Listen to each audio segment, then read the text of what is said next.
अस्सलाम वालेकुम नन्हे साथियों, मैं का सैयद मोहम्मद सलीम जलाली हाजिर हैं। जी हाँ नन्हे साथियों, आज ये खूबसूरत सी हिकायत यानी मौलाना रूमी की जो हिकायत देकर आपकी खिदमत में हाजिर हुए हैं।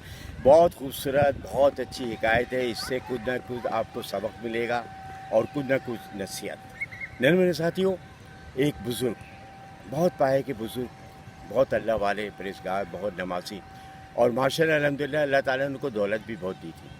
तो उनका एक बहुत बड़ा बगीचा था, बहुत बड़ा बगीचा था, जिसमें जो थे आम भी थे, उसके अंदर सेब भी थे, यानी मुख्तलिफ फ्रूट भी थे। और उसके अलावा इतना हरा भरा, इतना खूबसूरत था कि दूर दूर से भी लोग देखने कभी आ जाते थे। उस बाग की वो ख़ुद ज़्यादातर निगरानी करते थे, देखभाल करते थे वो बुज़ुर्ग, लेकिन नमाज कोई कज़र ही होने देते थे। अल्हम्दुलिल्लाह उनकी ये कोशिश होती थी कि वह नमाज, क्योंकि मस्जिद जो थी उनके बाग से बहुत दूर थी, काफ़ी दूर थी, तो उन्होंने बाग में ही एक सिलसिला जो था वो नमाज का रख लिया था और पाबंदी के साथ वो वहीं बगीचे में ही, बाग में ही नमाज अदा किया करते थे 5 वक्त। मेरे साथी एक दिन वो नमाज में मसरूफ़ थे और नमाज़ पढ़ रहे थे और अल्लाह की इबादत कर रहे थे। तो उस दौरान में एक वहाँ पर जो है इत्तफाक से एक परिंदा अंदर दाखिल हो गया। क्योंकि उन्होंने चारों तरफ जाल भी बिछाए हुए थे ताकि कोई परिंदा आके उनके फलों को जो है नुकसान न पहुँचाए, बाग को नुकसान न पहुँचाए। मगर एक किसी न किसी तरीके से परिंदा अंदर दाखिल हो गया। अंदर दाखिल होने के बाद वो परिंदा कभी इधर जा रहा है, कभी उधर जा रहा है, इधर बैठ रहा, टहनी पे उधर बैठ रहा। तो उनकी नमाज में जो था बहुत खलल हुआ। वो बुज़ुर्ग की नमाज़ पढ़ते पढ़ते फिर उनका ख्याल थोड़ा भटक गया जहन से कि परिंदा अब इधर उतवा जा रहा है, फिर इधर आ रहा है, इधर बैठ गया, फिर ये कर रहा है, कि ऐसा ना हो कि और नुकसान पहुंचाए। बहरहाल नमाज से जब वो अदा कर रहे थे, नमाज़ पढ़ने के बाद उन्होंने जब सलाम फेरा नमाज़ पढ़ने के बाद, तो फिर उन्हें याद नहीं रहा कि उन्होंने कितनी रकत पढ़ी।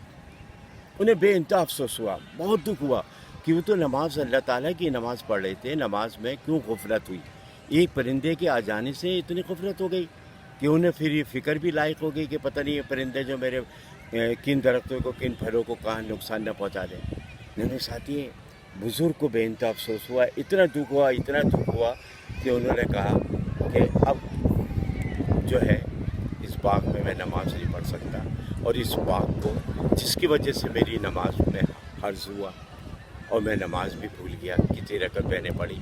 इतना दुख, इतनी तकलीफ़ हुई उनको कि उन्होंने फिर फैसला कर लिया कि बाग को मैं बेच दूँगा, फ़रोख्त कर देता।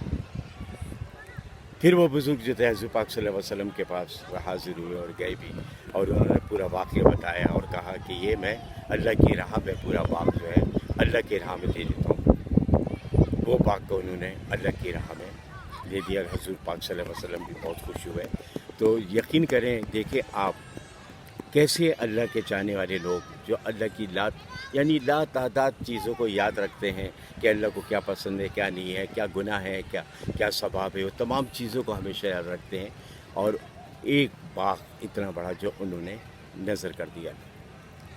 तो मेरे साथियों, हमें नमाज में ख्याल करना चाहिए, हर एक चीज़ का ख्याल करना चाहिए जब नमाज के लिए खड़े हों, क्योंकि ये नमाज अल्लाह ताला के लिए हम पढ़ रहे हैं। अल्लाह ताला हमें देख रहा है, ये सोच के हम नमाज़ पढ़ेंगे, ये नियत बांधेंगे, हाथ बांधेंगे कि अल्लाह हमें देख रहा है, तो फिर हम गफलत ज़रा नहीं आएगी, इधर उधर तवज्जो हमारी नहीं भटकेगी, नमाज पे ही हमारी तवज्जो रहेगी, अल्लाह की इबादत पर हमारी तवज्जो रहेगी।